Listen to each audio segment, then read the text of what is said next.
It's story time. காட்டுல இருந்த எல்லா மிருகங்களையும் அடிச்சு சாப்பிடணும்னு நினைச்ச ஒரு ஓநாய்க்கு கடைசியில என்ன நடந்துச்சுன்னு இந்த கதையில பார்க்கலாம்.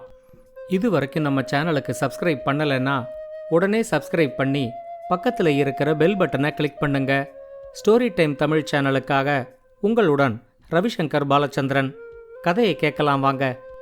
கங்கை நதி கடல்ல போய் கலக்கிற இடத்துல சுந்தரவனம்னு ஒரு பெரிய காடு இருந்துச்சு. அது ரொம்ப பெரிய காடுங்கிறதுனால அந்த காட்டுல மிருகங்கள் பல குழுக்களாக இருந்துச்சு. அந்த காட்டோட ஒரு பகுதி சந்தாங்கிற சிங்கத்தோட கட்டுப்பாடுல இருந்துச்சு. சந்தாவோட கட்டுப்பாடுல இருந்த காட்டுல மிருகங்கள் எல்லாம் நிம்மதியா வாழ்ந்துகிட்டு இருந்துச்சு.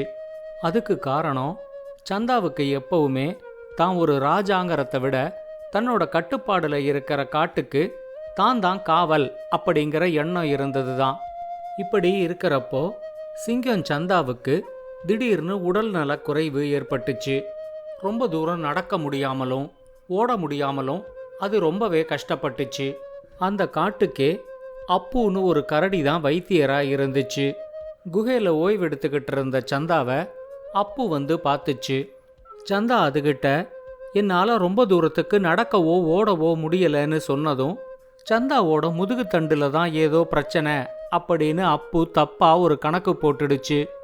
அது சந்தா கிட்ட, உங்க முதுகு தண்டு இன்னும் கொஞ்சம் உறுதியாகிறதுக்கு நான் சில மருந்துகளை தரேன்.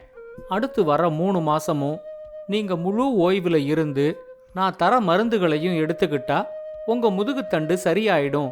அதுக்கப்புறம் உங்களால நடக்கவும் ஓடவும் முடியும் அப்படின்னு சொல்லி சில மருந்துகளையும் கொடுத்துட்டு போச்சு. சிங்கம் 3 மாசம் குகையில ஓய்வெடுக்க போகுது அப்படின்னு தெரிஞ்சதும் அந்த காட்டுல இருந்த மிருகங்கள் எல்லாம் ஒரு இடத்துல ஒன்னா கூடிச்சு. இந்த காட்டுல இத்தனை வருஷம் நாம எல்லாரும் பாதுகாப்பா இருக்கோம்னா அதுக்கு சிங்கம் சந்தா தான் காரணம். இப்ப அதுக்கு உடல்நல குறைவு ஏற்பட்டு 3 மாசம் குகையில ஓய்வெடுக்கிற மாதிரி ஆயிடுச்சு. இந்த நேரத்துல தான் நாம சந்தாவுக்கு உறுதுணையா இருந்து அதை பத்திரமா பார்த்துக்கணும்.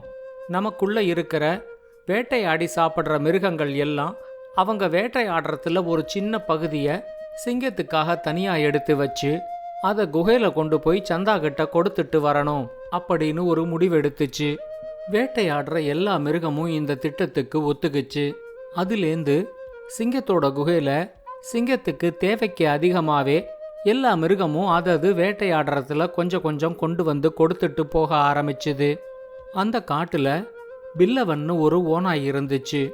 எல்லாரும் எதையாவது கொடுக்கும்போது நாம கொடுக்கலன்னா அதை கண்டுபிடிச்சிடுவாங்க அப்படிங்கிற பயத்துல அதுவும் தான் வேட்டையாடினதுல ஒரு சிறு பகுதியை எடுத்துக்கிட்டு சந்தாவை பார்க்கறதுக்கு அதோட குகைக்கு போச்சு. சந்தாவோட குகையில எல்லா மிருகங்களும் கொண்டு வந்து கொடுத்திருந்த உணவுப் பொருட்களை பார்த்ததும் இவ்வளவையும் சந்தாவால சாப்பிட முடியாது, சந்தா கூடவே இருந்தா இந்த உணவெல்லாம் நாம சாப்பிடலாம் அப்படின்னு பில்லவனுக்கு தோணுச்சு.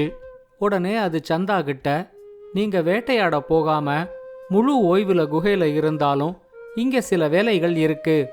குகையை சுத்தப்படுத்தணும். எல்லா மிருகமும் இங்க கொண்டு வந்து கொடுக்கற உணவுல சாப்பிட்டது போக மீதி இருக்கிற உணவுகளை எங்கேயாவது கொண்டு போய் கொட்டணும். முழு ஓய்வுல இருக்கிற உங்களால இந்த வேலையெல்லாம் செய்ய முடியாது. அதனால நானும் இந்த குகையிலேயே ஒரு ஓரமா தங்கி இந்த வேலைகளை எல்லாம் உங்களுக்காக செய்யறேன். மிருகங்கள் கொண்டு வந்து கொடுத்ததுல நீங்க சாப்பிட்டது போக மிச்சம் இருக்கிறத நான் சாப்பிட்டுட்டு இப்படியே ஒரு ஓரமா படுத்து கிடப்பேன் அப்படின்னு சொல்லிச்சு. பில்லவனோட ஏமாற்று வேலைகளை பத்தி சந்தா ஏற்கனவே நிறைய கேள்விப்பட்டிருந்துச்சு. அதனாலேயே பில்லவனை அதுக்கு பிடிக்காமலும் இருந்துச்சு. அது மட்டும் இல்லாம தன்னோட குகையில இன்னொரு மிருகம் தங்கி இருக்கிறத சந்தா விரும்பவும் இல்லை. ஆனா இப்ப நிலைமையே வேற. தனக்கு முதுகு தண்டுல ஏதோ பிரச்சனை, அதனால முழு ஓய்வு தேவைன்னு சந்தாவே இப்ப நம்ப ஆரம்பிச்சிடுச்சு. அதனால அது பில்லவனையும் தன்னோட குகையில தங்கறதுக்கு அனுமதிச்சுது. குகையில தங்கறதுக்காக வந்த பில்லவன் கொஞ்சம் கொஞ்சமா அந்த குகைய தன்னோட முழு கட்டுப்பாடுல எடுத்துக்கிச்சு. சிங்கத்தோட செயலாளர்னு தனக்குத்தானே ஒரு பதவியை கொடுத்துக்குச்சு. எந்த ஒரு மிருகமும் சிங்கத்தை சந்திக்காம பார்த்துக்குச்சு. மிருகங்கள் கொண்டு வந்து கொடுக்கற உணவை எல்லாத்தையும் வாங்கி அதுல சிங்கம் தின்னது போக மிச்ச எல்லாத்தையும் தானே தின்ன ஆரம்பிச்சுது. இப்பதான் பில்லவனுக்கு திடீர்னு ஒரு யோசனை வந்துச்சு.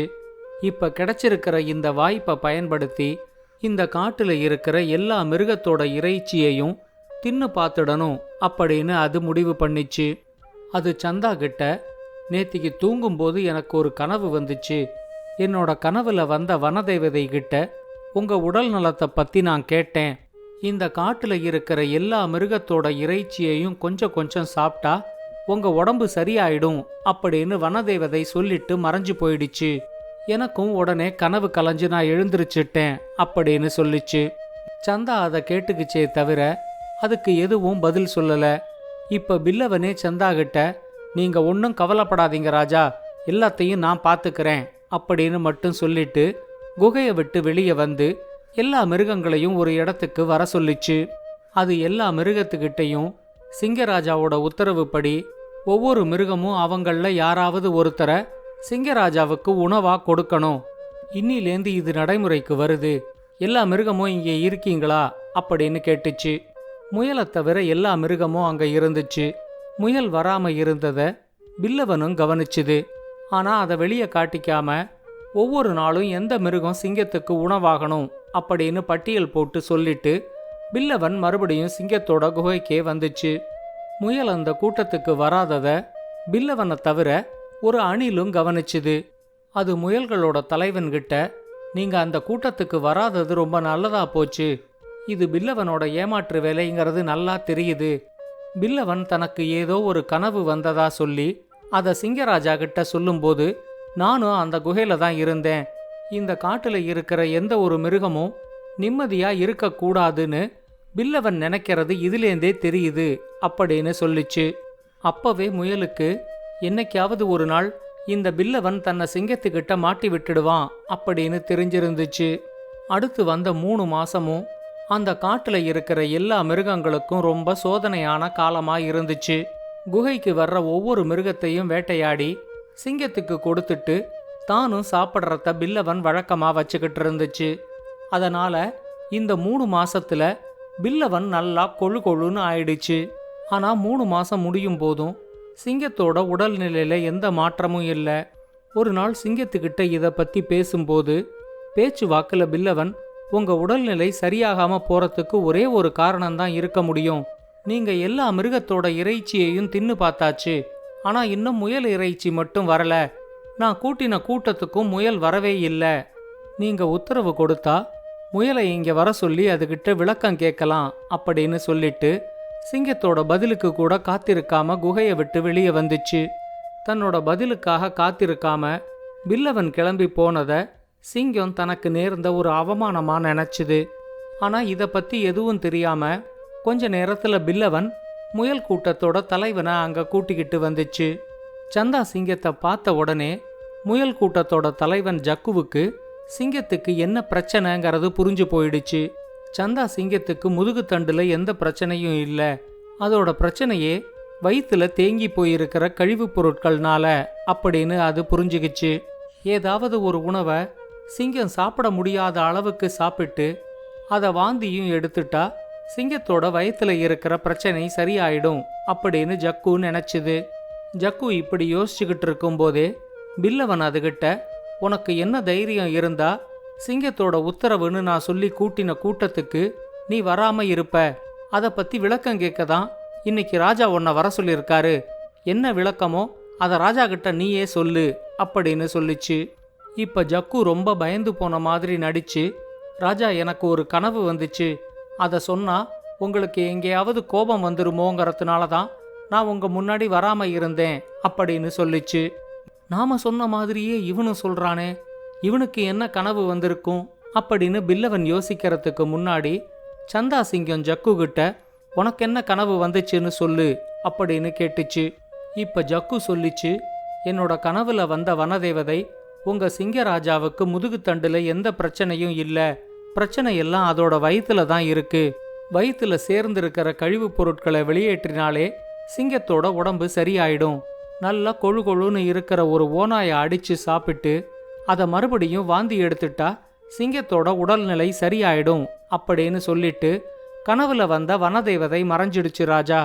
கொழு கொழுன்னு இருக்கிற ஒரு ஓநாயை சிங்கம் சாப்பிடணும் அப்படின்னு நான் சொன்னா உங்க செயலாளராக இருக்கிற பில்லவனுக்கு கோபம் வந்துடுங்கிறதுனால தான் நான் அந்த கூட்டத்துக்கு வராம இருந்துட்டேன் அப்படின்னு சொல்லிச்சு. இப்ப பில்லவன் குறுக்கிட்டு, உனக்கு வந்தது கனவில்ல, அது ஒரு கெட்ட கனவு அப்படின்னு சொல்றதுக்கு முன்னாடியே சந்தா சிங்கம் எழுந்திருச்சு பில்லவனை ஒரே அடியா அடிச்சு போட்டுச்சு. ஜக்கு சொன்ன மாதிரி கொழு கொழுன்னு இருந்த பில்லவனை திங்க முடியாம முழுசா தின்னுட்டு கடைசியில சந்தா வாந்தி எடுத்துச்சு. சந்தா சிங்கத்தோட வயத்துல இருந்த கழிவுப் பொருட்களும் இப்ப சிங்கத்தோட வயத்தை விட்டு வெளியே வந்து கொட்டிடுச்சு. வயிற்றுலேருந்து கழிவுப் பொருட்கள் எல்லாம் வெளியேறினதுனால சிங்கத்துக்கு இப்ப தன்னோட உடல்நிலை சரியான மாதிரி தோணுச்சு.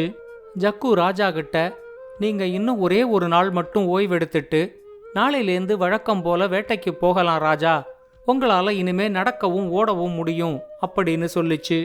ஜக்கு சொன்ன மாதிரியே அடுத்த நாள் சிங்கத்தால நடக்கவும் முடிஞ்சுது, ஓடவும் முடிஞ்சுது. அதோட உடல்நிலையில எந்த பிரச்சனையும் அதுக்கு இல்லை. அது ஜக்குவுக்கு நன்றி சொல்லி ஜக்குவையே தன்னோட வைத்தியராவும் நியமிச்சுக்குச்சு. பில்லவனோட தொந்தரவு ஒழிஞ்சு போனதுல மற்ற காட்டு மிருகங்களுக்கும் ரொம்ப சந்தோஷமாயிடுச்சு. இந்த கதையை பத்தின உங்களோட கருத்துக்களை ஸ்டோரி டைம் தமிழ் யூடியூப் சேனல்லையும் பாட்காஸ்ட்லையும் பின்னூட்டத்தில் கமெண்ட்ஸாக பதிவு பண்ணுங்க. இந்த கதை உங்களுக்கு பிடிச்சிருந்தா லைக் பண்ணுங்க, கமெண்ட் பண்ணுங்க, ஷேர் பண்ணுங்க. மறக்காம ஸ்டோரி டைம் தமிழ் சேனலை சப்ஸ்கிரைப் பண்ணுங்க. அப்படியே பக்கத்துல இருக்க அந்த பெல் ஐகானை கிளிக் பண்ணுங்க.